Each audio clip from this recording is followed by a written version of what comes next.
யோக புவனத்திலிருந்து டாக்டர் புவனேஸ்வரி. உடல் பருமனை குறைப்பதற்கு என்னென்ன மாதிரியான வழிமுறைகளை ஆரோக்கியமாக எடுக்கலாம், நம்ம உடலை கஷ்டப்படுத்தாம, மனசு நமக்கு வெறுப்பாகாம, நம்ம உடம்பை குறைக்கிறத சந்தோஷமா ஹாப்பியா நம்ம உடம்பை எப்படி குறைக்கிறது, அதை தான் நம்ம போன வீடியோவில் பார்த்தோம். அதனுடைய தொடர்ச்சி இது. உணவு கட்டுப்பாடு. உணவு கட்டுப்படுத்துறது அப்படிங்கிறத விட உணவு ஒழுங்குமுறைன்னு சொல்லலாம். நான் எப்பவுமே டயட் டிசிப்ளின் அப்படின்னு தான் சொல்லுவேன். அந்த டயட்டை டிசிப்ளினா எப்படி எடுத்துக்கிறது அப்படின்னு பார்த்தீங்கன்னா, முதல்ல நாம 2 விதமான டயட் எடுத்துக்கிறோம். ஒன்று லோ கார்ப் டயட்டு, இன்னொன்று லோ கலோரி டயட். இது 2 இருக்கு. இப்போ லோ கார்ப் டயட்டுனா என்ன, குறைந்த கலோரி எடுக்கும் முறை அப்படிங்கிறது தான் ஃபர்ஸ்ட். குறைந்த கலோரி எடுக்கும் முறை அப்படின்னா என்ன அப்படின்னு பார்த்தா, ஒரு மனுஷனுக்கு 2000 கலோரி தேவைப்படுது அப்படின்னு வச்சுக்கோங்க.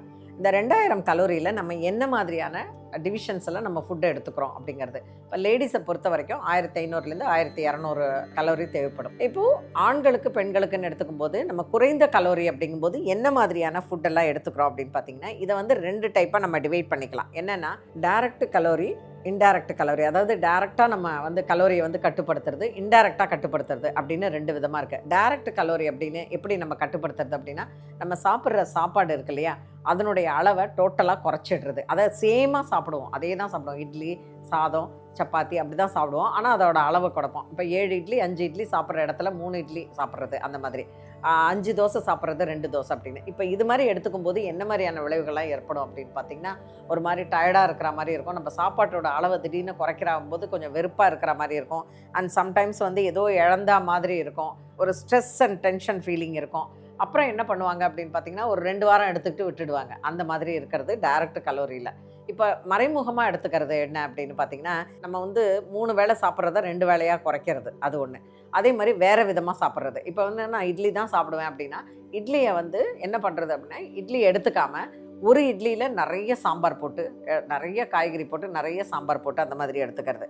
அப்புறம் என்ன அப்படின்னு பார்த்தீங்கன்னா, காலையில் பிரேக்ஃபாஸ்ட்டே எடுத்துக்காமல் ஜூஸு, அப்படி இல்லைன்னா ஃப்ரூட்ஸு, இல்லைன்னா கஞ்சி, அந்த மாதிரி எடுத்துக்கிற ஒரு மெத்தட் இருக்குது.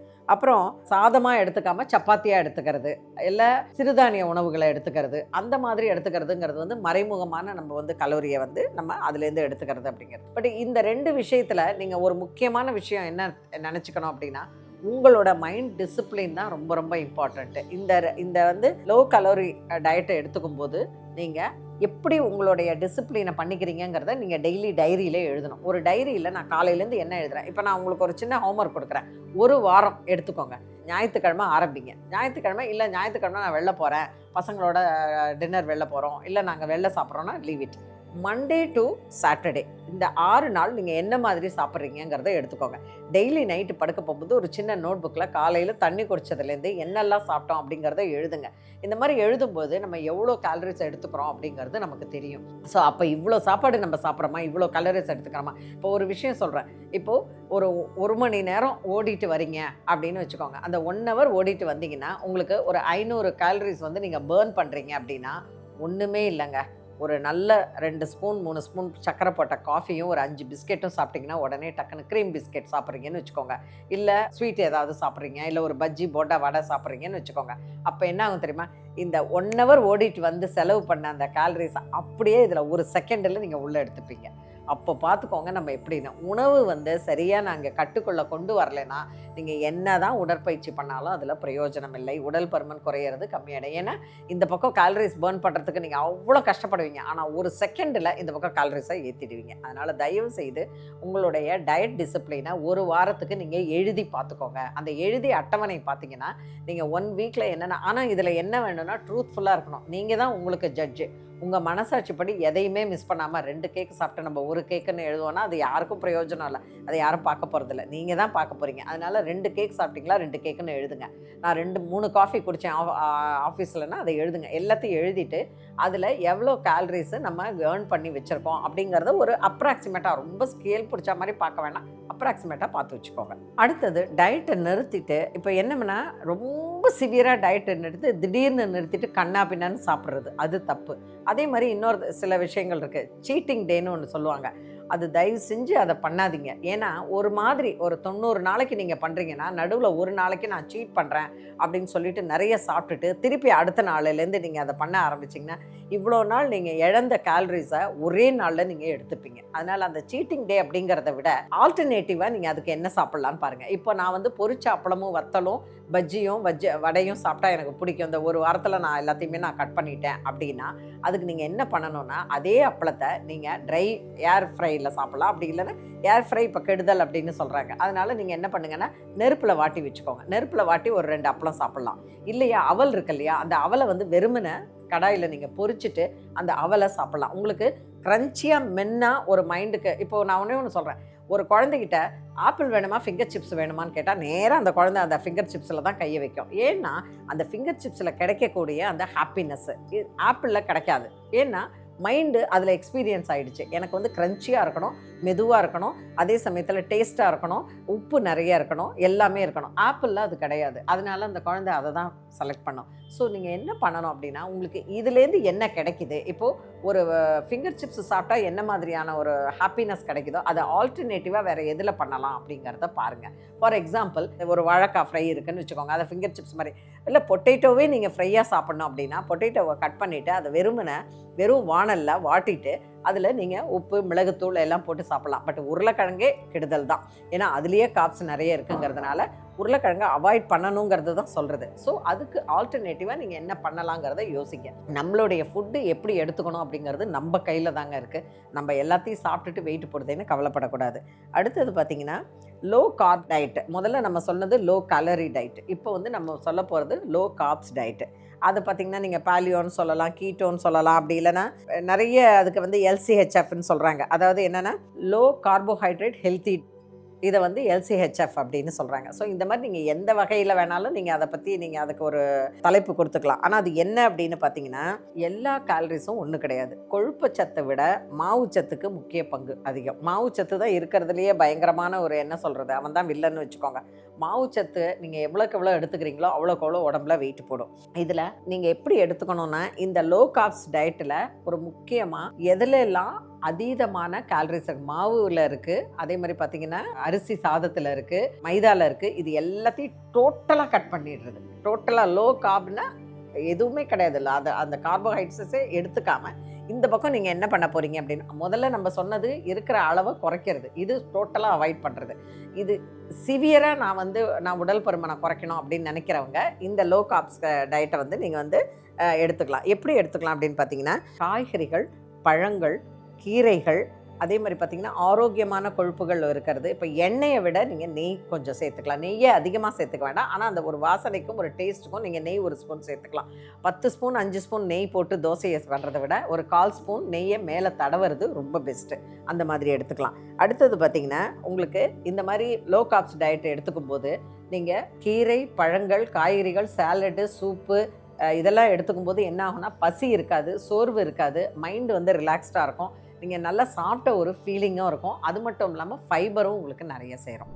இந்த மாதிரி நீங்கள் டயட் எடுத்துக்கிட்டு இப்போது இந்த டயட்டோடு சேர்ந்து உடற்பயிற்சி என்னெல்லாம் பண்ணலாம் நான் உங்களுக்கு ஒரு அட்டவணை சொல்கிறேன். காலையில் தூங்கி எழுந்த உடனேயே ஒரு 1.5 டம்ளர் to 2 டம்ளர் வெந்நீர் குடிங்க. இந்த வெந்நீர் குடிக்கிறது உங்கள் உடம்பில் இருக்கக்கூடிய கொழுப்பை வந்து கரைக்க ஆரம்பிக்கும். அது மட்டும் இல்லாமல் உங்களுடைய ஃபுட் பாத்வே இருக்கு இல்லையா, அது வந்து கிளியர் ஆகும். மோஷன் போகிறதுக்கு ஈஸியாக இருக்கும். நேசல் கன்ஜஷன் இருந்தால் அது கிளியர் ஆகும். அது மட்டும் இல்லாமல் சுறுசுறுப்பை கொடுக்கும். So first 2 tumbler water.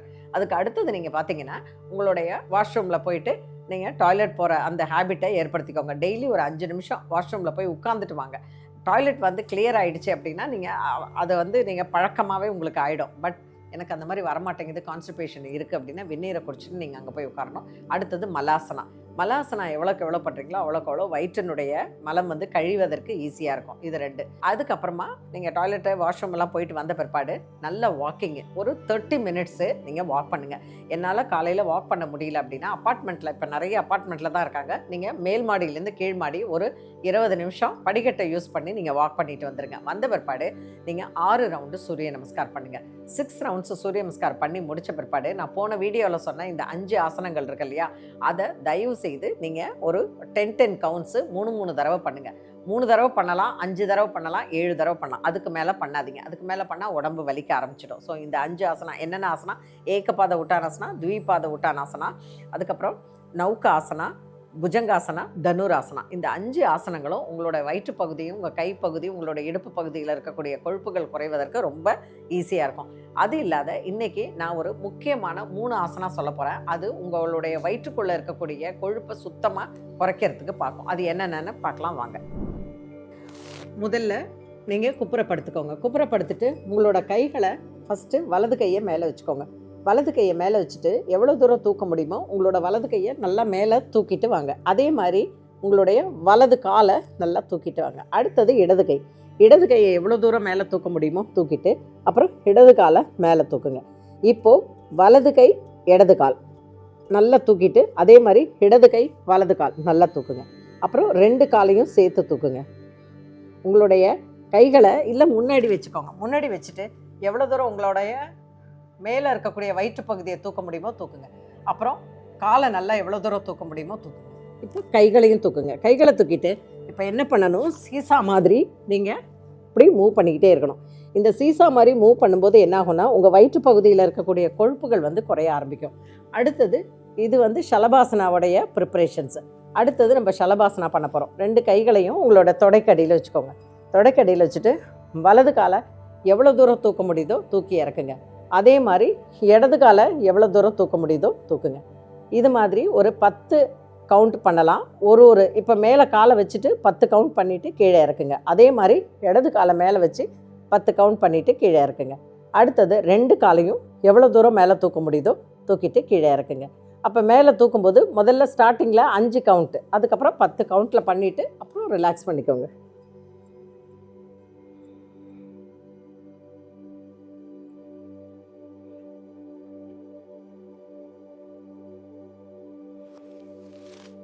முடிக்கும்பொழுது உங்களோட 2 கைகளையும் உங்கள் ஷோல்டர்கிட்ட வச்சுட்டு தலையை நல்லா மேலே தூக்கி பின்பக்கம் எவ்வளோ தூரம் உங்களால் நல்லா ஸ்டிச் பண்ண முடியுதோ ஸ்டிச் பண்ணுங்கள்.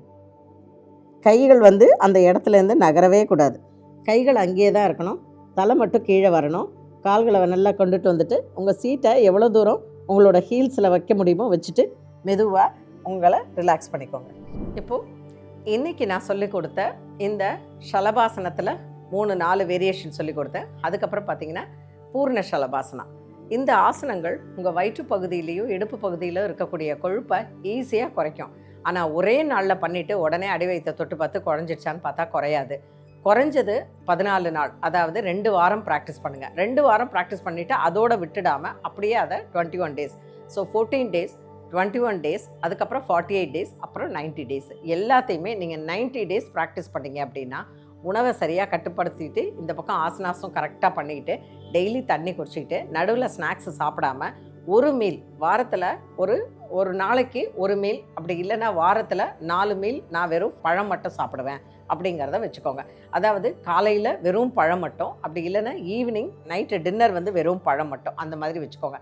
இது முதல்ல ஸ்டார்டிங்கில் கஷ்டமாக தான் இருக்கும். ஆனால் உங்களுடைய உடம்பு 14 நாளில் பண்ணும்போது லைட்டாக ஃபீல் பண்ணுவீங்க. ரொம்ப ரிலாக்ஸ்டாக இருப்பீங்க. மைண்டு கிளியராக இருக்கும். ஒரு கான்ஃபிடென்ஸ் வரும். நான் ஒரு ஒழுக்கமான இவ்வளோ நாள் இருந்த லைஃப் ஸ்டைல்லேருந்து கொஞ்சம் மாறி நான் கரெக்டாக இருக்கேன் அப்படிங்கிற ஒரு ஃபீலிங் வரும் பார்த்திங்களா, அதுவே நமக்கு சந்தோஷமாக இருக்கும். அடுத்தது பார்த்திங்கன்னா 28 நாள் பண்ணும்போது உங்கள் 21 நாள் பண்ணும்போது உங்கள் உடம்புல ஒரு டைட்னஸ் வரும். ஒரு மாதிரி ஃபிட்டாக இருக்கிற மாதிரி ஒரு ஃபீலிங் வரும். அதுக்கப்புறம் 48 டேஸ் ஒரு மண்டலம் பண்ணும்போது என்ன ஆகும்னா எல்லோரும் சொல்லுவாங்க, என்ன இளைச்ச மாதிரி இருக்க, என்ன நான் இளைச்சா மாதிரி இருக்கேன். அது நமக்கு ரொம்ப சந்தோஷமாக இருக்கும். ஆனால் நம்ம வெயிட்டு குறையாது. நல்லா ஒன்று ஞாபகம் வச்சுக்கோங்க. முதல்ல ஸ்டார்டிங்கில் ப்ராக்டிஸ் பண்ணும்போது எல்லோரும் இளைச்சிருக்கேன்பாங்க. ஆனால் வெயிட்டு பார்த்திங்கன்னா நீங்கள் அதே தான் இருப்பீங்க. அப்போ என்னடா அது வெயிட்டு அதே தான் இருக்குன்னா கவலையே படாதீங்க. அதாவது எப்படின்னா உங்களோட போன் மசில் கொஞ்சம் நல்லா மசில் ஏறுது, ஆனால் கொழுப்பு குறையுது. அதனால் மசில் ஏறி கொழுப்பு குறையும் போது நம்ம இளைச்சிருப்போம். இன்ச்சு லாஸ் ஈஸியாக வந்துடும். நம்ம ப்ளவுஸ் போட்டாலோ டிஷர்ட் போட்டாலோ நமக்கு அந்த லூஸ்னஸ் நல்லா தெரியும். ஆனால் நீங்கள் நமக்கு வெயிட்டு குறையாது. அதனால் நீங்கள் பயப்படாதீங்க. 48 டேஸ்க்கு அப்புறம் டேரெக்டாக 90 டேஸ்க்கு போயிடுங்க. ஒரு மண்டலம் அப்படிங்கிறது 48 டேஸ் இல்லையா? அந்த 48 டேஸ் முடிஞ்ச உடனே நீங்கள் கவலையே படாமல் 90 டேஸ்க்கு போயிடுங்க. அந்த 90 டேஸ்க்கு போகும்போது 90 டேஸில் நீங்கள் நல்ல 3 மாதத்தில் நல்லாவே நீங்கள் குறைஞ்சிருப்பீங்க. ஆனால் வைராகியமாக நம்ம என்ன பண்ணணும் அப்படின்னு பார்த்தீங்கன்னா துருவ வைராகியம்னு சொல்லுவோம். அந்த குட்டி பையன் இறைவனை பார்க்கணுன்னு காட்டில் போய் தவம் பண்ண பார்த்தீங்களா, அந்த மாதிரி ஒரு வைராக்கியம் எடுத்துக்கணும். அந்த வைராக்கியத்தில் என்ன பண்ணணும் அப்படின்னு பார்த்தீங்கன்னா, நான் என்ன ஆரம்பிக்கிறேனோ அதுலேருந்து நான் மாற மாட்டேன். கேக்கு சாப்பிடு, கொஞ்சோண்டு சாப்பிடு, ஒரு ஒரு துண்டு சாப்பிட்றதுனால ஒன்றும் இல்லைன்னு அம்மா கொடுத்தாலும், அப்பா கொடுத்தாலும், தம்பி கொடுத்தாலும், தங்கை கொடுத்தாலும், ஃப்ரெண்ட்ஸ் கொடுத்தாலும், நோ மீன்ஸ் நோ. அவ்வளோதான். நான் டயட்டில் இருக்கேன், நான் சாப்பிட மாட்டேன், அவ்வளோதான். அதே மாதிரி இன்னொன்றுத்துக்கும் நடுவில் நான் ஸ்நாக்ஸ் சாப்பிட மாட்டேன் அப்படிங்கிறத வச்சுக்கோங்க. 3 லிட்டர் தண்ணி குடிப்பேன், நான் ஹைட்ரேட்டாக வச்சுப்பேன் அப்படிங்கிறதுல நீங்கள் ரொம்ப கான்சன்ட்ரேஷனோட இருங்க. ஸோ அதே மாதிரி நைட்டு படுக்க போகும்போது நல்ல தூக்கம். தூக்கம் ரொம்ப ரொம்ப இம்பார்ட்டன்ஸ். நான் எல்லாமே பண்ணுறேன், ஆனால் தூங்கலை அப்படின்னா உங்கள் பாடியில் ரிப்பேரிங் சிஸ்டம் நடக்கவே நடக்காது. அதனால நான் இன்னையிலேருந்து 10:30 மணிக்கு படுத்து காலையில் 5:30 மணிக்கு எழுந்திடுவேன். இப்போ நான் உங்கள்கிட்ட சொன்னேன் காலையில் என்ன சாப்பிட்ணும், அதுக்கப்புறமா அதாவது அந்த காலை சாப்பாடு வந்து என்னென்ன சாப்பிட்ணும் அப்படிங்கிற ஒரு அட்டவணை வந்து நான் ஒன்று சொன்னேன் இல்லையா, அது பாதியில் நிற்கிது. இதனுடைய தொடர்ச்சி அடுத்த வீடியோவில் வரும், பாருங்கள். தயவு செய்து உங்கள் உடம்பை கவனிங்க, உடம்பு கொடுக்குற சிக்னலை கவனிங்க. நம்ம உடம்பு அழகாக இருக்கிறது மட்டும் கிடையாதுங்க, ஆரோக்கியமாக இருக்கிறது தான் ரொம்ப முக்கியம். மீண்டும் சந்திப்போம். வணக்கம்.